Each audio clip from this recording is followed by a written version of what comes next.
Hello YouTube, it's me, Number Hunter X, here doing my very first deck profile on Chronomalies.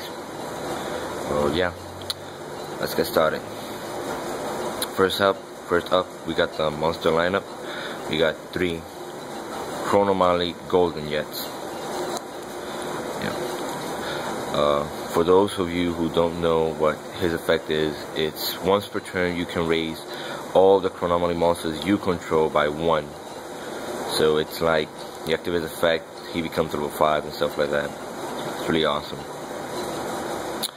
Next up we got 3 Chronomaly Moai.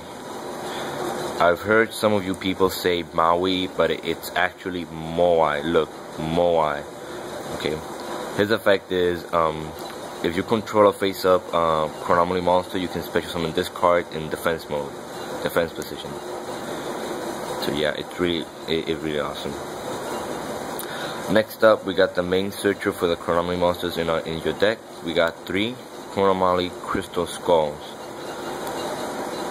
Yeah, his effect is once per turn, if you control a face-up Chronomaly monster, you can discard this card from your hand to the graveyard to search out any Chronomaly monster from your deck to your hand except himself.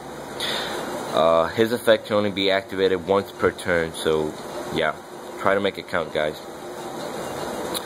Next up, we got his whole Chronomaly Crystal Bones. We got 3 of them, 3 of him, my bad. His effect is like Cyber Dragon.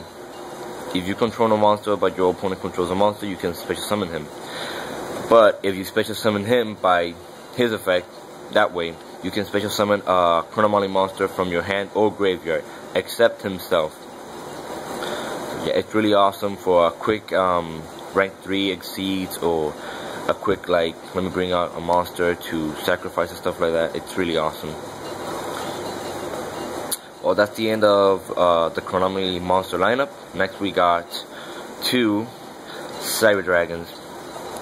Just 2. I run 2 because his effect is very good, but that's why we have the Chronomaly Crystal Bones, so we can special summon Golden Jet, or you know, we got Moai. My bad, sorry. We got Moai here. Sorry, Moai.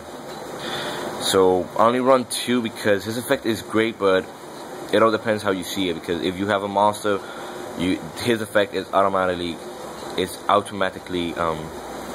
lame. So yeah, I only run 2. It's a precaution, it's a backup, so it's okay. Next up, I run 2 Battle Faders. I run 2 Battle Faders because I feel the need like to maintain field presence and protect your life points. For the upcoming cards, you really need to, you know, maintain those life points there. And besides, it's a really awesome card. It's really helpful. I run 2, so it's really helpful.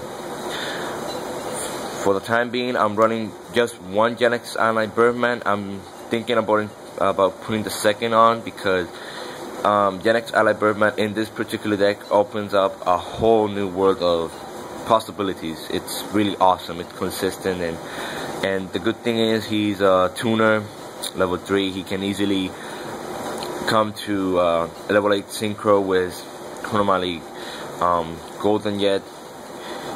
You know, you look, you got this in your hand, right? This in your hand with a Moai, you'll be like normal, special. Bring this card to your hand and special this guy. Activate the effect, he becomes level 5. You can either special summon him, go synchro level 8, rank 5, or you can just you know, return that one, bring him out, and synchro for level 7. So this card opens up a whole new world of possibilities. It's really awesome. One monster I'm thinking about putting 2 is Reptilian Naga. She's awesome. She's like a hybrid for Marshmallow and Spirit Reaper in my case. Her effect is she can't be destroyed by battle. You know, when a monster battles her, or when she battles a monster, that monster's attack becomes 0 at the end of the battle phase. During the end, during your end phase, if this face-up defense position card, if you control this face-up defense position card during your end phase, she is turned to face-up attack position. That's the only downside, but it's really good because you gotta set her right, the attack. Their monster becomes at 0 attack, so you draw. You can bring out Jelexala Birdman attack. That's an instant 1400 beat stick and stuff like that. Yeah, she's really good. Next we got one Gores. Gores, I had a Gores. At the beginning I didn't put him because I thought he was unnecessary, but then I realized, hey, he really helps. Like, you got no cards in your shit in your field, and he's like, bam, you got him in a token. So it's really awesome. He's really helpful. Besides, he's really helpful with this guy because you special summon him, boom, right? You can bring him back to summon him and summon another monsters, Exceed, Synchro, and stuff like that. But you still got the Gores back in your hand for next round if you got nothing. So Gores is really helpful. Next we got one Honest. I run one Honest because I've noticed that we have a lot of light targets in this deck, so it's really awesome. If you want, you don't have to put one Honest, but I do because sometimes I've seen myself with a Crystal Skull in there, and people like, oh, let me attack, and then boom, Honest. You know, they take very little damage, but you know, the monster goes to the graveyard and your monster survives. So yeah, it's really awesome. And now I'm gonna present to you the main searcher of this deck, Sangam. This card basically searches out any and every card in this deck except for 3: Gore, Cyber Dragon, and Moai. Those are the only 3 cards Sangam does not look for. But either way, this card is really awesome. Well, that's the end of my monster lineup. Next we got 2 Chronomaly Pyramid Eye Tablet. What this card does is you activate it, right? And every Chronomaly monster you control gain 800 attack points. I've seen a lot of people who have made deck profiles of Chronomaly never ever putting this card on. I don't know why, but for me this card is awesome. It can really help change the game because out of nowhere you only got this card, right? He has what? 1,300 attack points. So yeah, you activate this, he instantly becomes 21 beater. So this card, it really helps no matter what, because even though you control a Crystal Skull with 900 attacks plus 800, that becomes a 1,700 beater. So it isn't that much, but it's better than 900. So it's really awesome. It really helps you at any time. You put it there, you set them, you throw a monster and stuff like that. And with Onyx, it's even better because you deal more damage to your opponent and stuff like that. So this card is really helpful. This deck, I'm not suggesting you have to use it like how I use it, but you know, I'm just giving you like an idea and stuff like that. I'm using one Chronomaly technology right now. I don't know. It's a really good card, but I'm thinking of putting another. But some people, I've seen that they use Part of Duality. Yeah, Part of Duality is good, but I'd rather use Chronomaly technology because when you activate Part of Duality, you can't special summon. Period. That's a real downer for this deck in particular. So no, I'm thinking about running 2 Chronomaly technologies. Its effect is you banish 1 Chronomaly monster from your graveyard out of play, and you look at the top 2 cards in your deck. You choose one of those cards and discard the other one to the graveyard, right? But the upside is your opponent doesn't need to see the cards you drew, okay? But the good side is you can't special summon unless it's a Chronomaly monster. So that's okay because you do a lot of special summoning with Moai or Crystal Skull and stuff like that. So this card is really good. Next up, a little twist I added is I'm adding one Beto to this deck. I'm adding one Beto because two reasons. Because this card is basically like a, it's not really a Mystical Space Typhoon, but it really helps because your opponent sets something down, like they set in, let's pretend this is a Torrential Tribute. They set this down, you have this in your hand, activate, flip. They can't activate Torrential Tribute, so boom, it's destroyed. But the upside is this goes back to your deck, not your graveyard, so it maintains deck presence. So yeah, it's awesome because I've seen some people that run decks that basically they draw out your deck to the graveyard, and this card really helps like maintain it, like activate, back to your deck, draw, activate, back to your deck. You understand, right? So I run this card because it's it really bothers your opponent. It's like you activated it, boom, it goes back to the graveyard. They know that if you draw it again, boom, it's another, it could be another mystical, but it can also be like let me see what you got down there, get the spell card, you know, and it still goes to the deck. So it's really good. It's really good for me. Next we got our basic cards, like Part of Avarice, Monster Reborn, Dark Hole, Heavy, and I run 2 Mystical Space Typhoon. I only run 2 because I consider like the Beto to be the third one, and the Heavy Storm, it's like, let me clear the whole field up. Yeah, this is basically the staples of this deck. Yeah, you run 2 because you need to, you know, like clear your opponent, like don't let him do anything that may stop your move or stuff like that. Dark Hole, you know, you guys know, this is basically the staples. You run this card, part of Avarice, because you're running like, I believe it's 21 monsters in your deck, or I think it's 20, but it's still a lot of deck, and it's basically like exceed, drop, you know, stuff like that. Yeah, that's the end of the spell lineup. Now we go to the trap cards. We got 2 Dark Bribes. Yeah, I've seen some people with these decks that they only use like 3, 5, or somewhat like basically very low trap cards. Basically they use like 3 Trap Zone and that's it.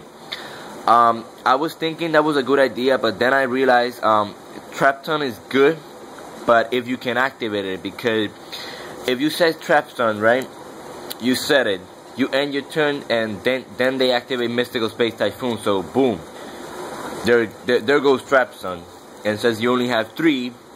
When they go, you're trapped because you can't activate no more. So I run 2 Dark Bribe because I feel even though you give your opponent that advantage of a draw, but you negate that immediate effect, and you can either win the duel because of it, or you can delay, you know, delay their movement or stuff like that, or really severely damage their life points. So this card is really good, and you only pay, well, for me, you only pay a small price for the opponent to draw a card. That's okay, because as you can see, you can normal summon. Let's pretend Golden Yet, right? You're trying to activate his effect. Activate. He's level 5, but then you're trying to special summon Moai, right? You got this set down. You special summon Moai. They know that you're going to go for a rank and exceed, and they activate Torrential Tribute, and you activate this Dark Bribe. So they draw a card, but you get to do the exceed. Doesn't matter if it's for any exceed monster, but you get to do that, and if you can win, you win, and stuff like that, you know. So I run 2 Dark Bribe because they're really helpful. Really. I wouldn't recommend 2 Dark Bribe if I haven't used it in certain duels that they have really won me the duel. So these cards are really awesome. I run only 2 because I said it. I'm thinking of setting the third one just in case. Now we got the Solemn Brigade. I got only one Solemn Warning and one Solemn Judgment. I'm trying to find the second Solemn Warning, but I really don't know because Solemn Warning and Solemn Judgment really take a whole lot of a chunk of your life points. So I'm thinking of, okay, let me leave it like that, like this for now. Let me see how it goes, okay? So I'm wearing this the Solemn Brigade. Some people say, oh no, you don't need it and stuff like that, but it really helps because Solemn Judgment negates everything. So that's screw your opponent one-on-one. That's awesome. Solemn Warning, when your opponent summons an Exceed monster or something like that, boom, that's a screw you, man. It's really awesome. Like I was saying earlier, we got one Tradition Tribute because it's a clear the field. Clear the field. Don't let your opponent have anything on the field because I know that they're gonna start piling up monsters so they can do the big move and screw you over. That's bad. We got one Mirror Force. We got one Magical Cylinder. One Dimensional Prison. I'm thinking of, if I find a second D Prison, I'm gonna change it for Magical Cylinder. I'm gonna take Magical Cylinder out for another D Prison because D Prison is awesome. Even though this card, you know, only targets one monster, but it's really awesome because in some cases when I fought against number 12 and I had like Mirror Force or Torrential Tribute, I couldn't use it because I activate Torrential Tribute, he would change number 12's effect, so he won't get destroyed, and then he attacks and still he can't be destroyed for the whole battle. The same goes for Mirror Force. He attacks, I activate it, he still destroys my monster and stuff like that. Mirror Force, D Prison is the only card I've seen that really gets over the destroy cards. So it's really awesome. It worked good against Stardust Dragon. So it's a fuck you, Stardust Dragon. Fuck you, number 12. It's really awesome. Next up, I run two Composed. I'm running two Composed, Zero Bottomless. Zero Bottomless because I've noticed that Bottomless really sucks. Like, yeah, Bottomless really sucks because if you set Bottomless, you have to wait until your opponent summons a monster with 1,500 more attack points so you can activate it. Compose, no, Compose is set, and it's like, okay, you just set those two cards, right? He summons a monster or not, Compose. He finds a way to, you know, resummon his monster back, and you're like, Compose back. Or you don't have to wait until he resummons a monster, because he can only set a monster during his end phase. You'll Compose it back. He can't do shit, so it's really awesome. Compose, I think Compose worked a little bit better than Bottomless. I know Bottomless destroys and removes from play, but Compose is really like activated whenever you want. So it's really awesome. Well, that's the trap lineup. Now we're going for the final part on the extra deck. The first lineup is rank 3 Exceeds.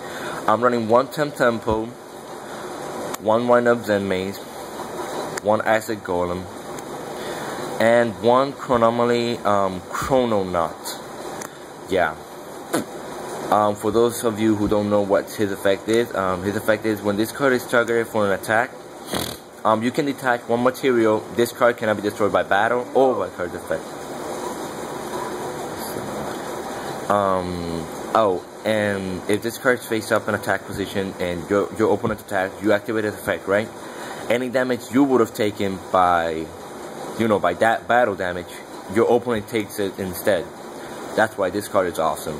The only downside is you can only activate its effect when he's targeted for an attack. That's it. Yeah, this is my rank 3 lineup. It's really awesome.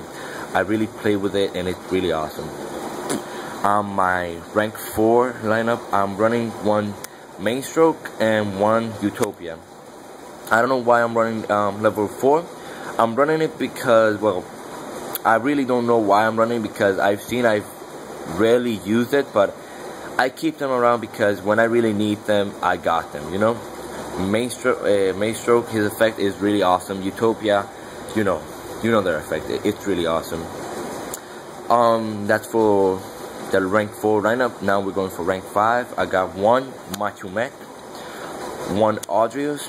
I'm having right now 2 Tyrus because I'm in need of finding certain XC monsters, so I'm just keeping the 2 Tyrus right now because his effect is very awesome. For those who doesn't know, as long as he controls material, this card cannot be destroyed by card effect. And if this card battles or was battled, you can target at the end of the battle step. You can target 1 card on the field and destroy that card. So this card is really awesome. He's a 26 beater, and Audrius is the same effect. Well, not the same.